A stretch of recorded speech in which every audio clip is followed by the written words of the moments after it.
Secular business is not business that is built to last. I've seen it so many times, guys, and we all have. There are so many people in the world who have businesses. The thing is, these businesses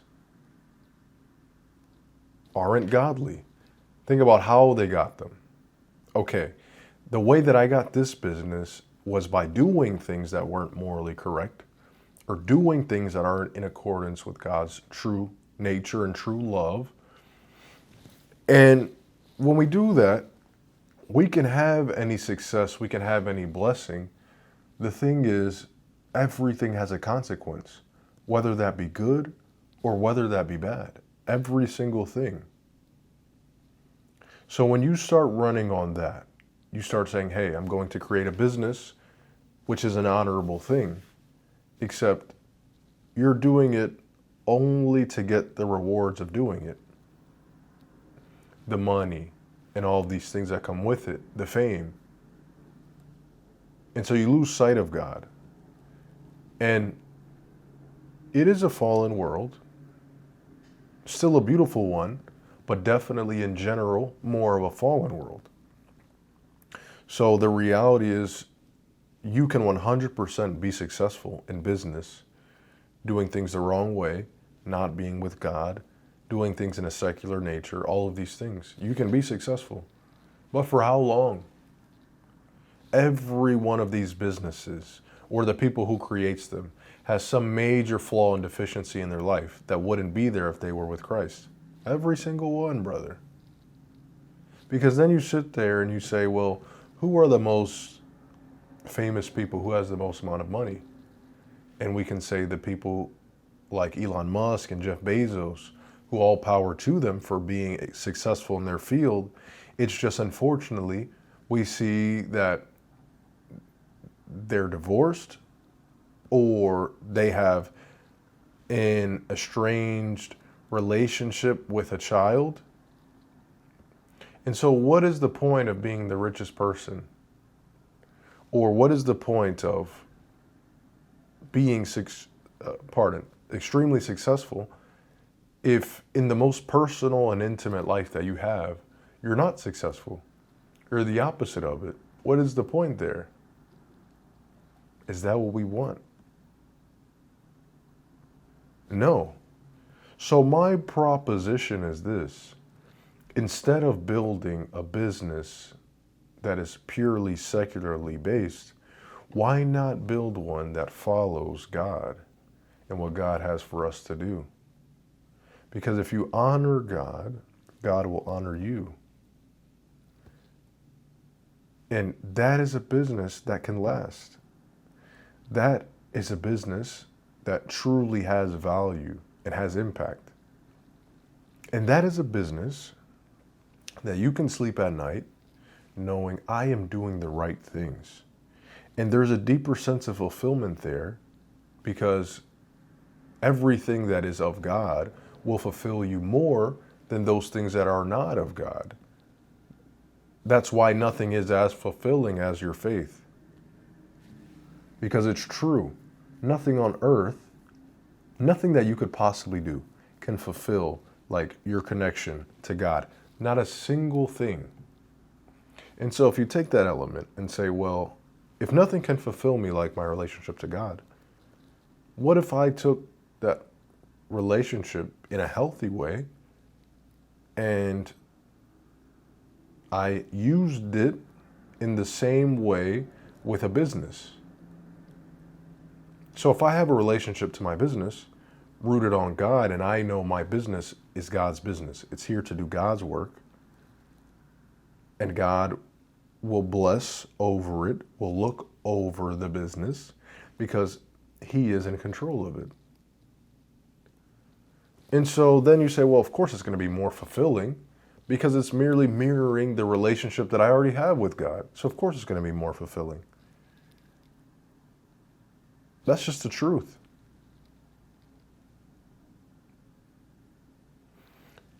Because secular businessmen, when you don't have a business that has value or that's rooted in something profound,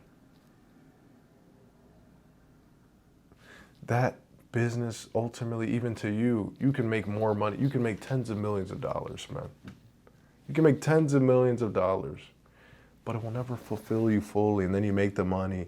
Oh, you have some emotional chaos or crisis going on in your life, which will often be the case. And then due to that emotional chaos or emotional crisis, now you're doing an emotional action to try to solve that problem. And so now this is all worse. And now your business is doing a lot worse. And now you're having to get loans from the bank just to live because your business has come to a close, to a collapse.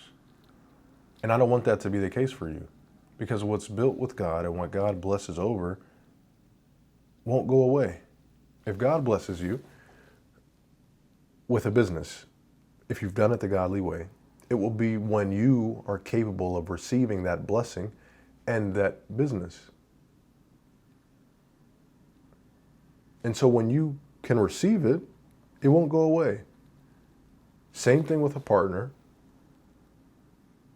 It's the same thing with business, because everything in our life is related. Everything.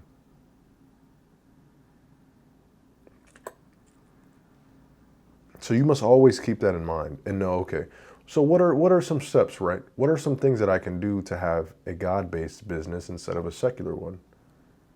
Well, the number one thing is pray to God. Hey, God, this is what has been on my mind. I feel that you have placed it there.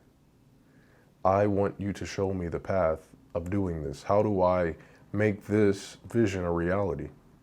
And God will show you every step. And really the best way is just trying to get closer to God. And God will show you where to go after you have developed that closeness to Him. Okay, I go here. Oh, I go there. I make this step. Because then you're always going to be running around if you try to make a secular business. Oh, I have to do here. I have to go there. I have to do this. Oh, pain, pain, pain. And pain is good to an extent. But just like anything in excess isn't healthy. So you're in a way going to have more emotional lull and pain because you're doing it out of a way that isn't connected to God, brother.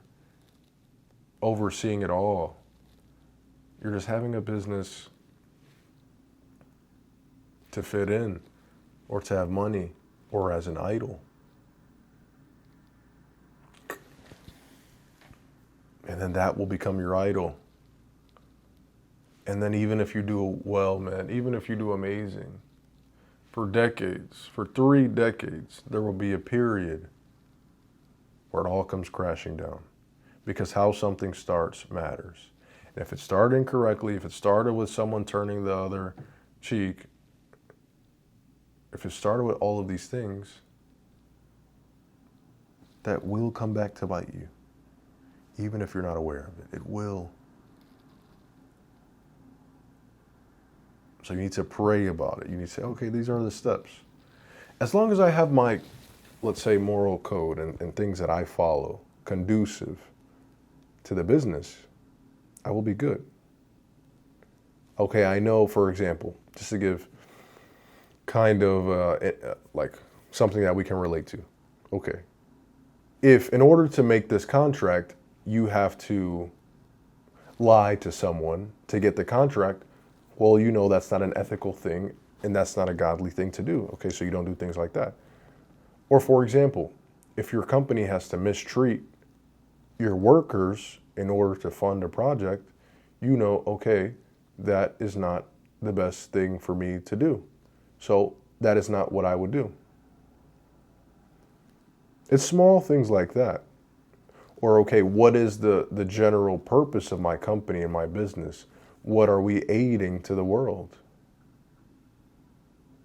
And then if that is a positive thing, awesome. If that thing, for example, is bringing weed or bringing something that isn't of God, isn't of the Bible to the world, then you say, well, okay, this I cannot do. This goes against my morals. This goes against everything that I know, that I believe.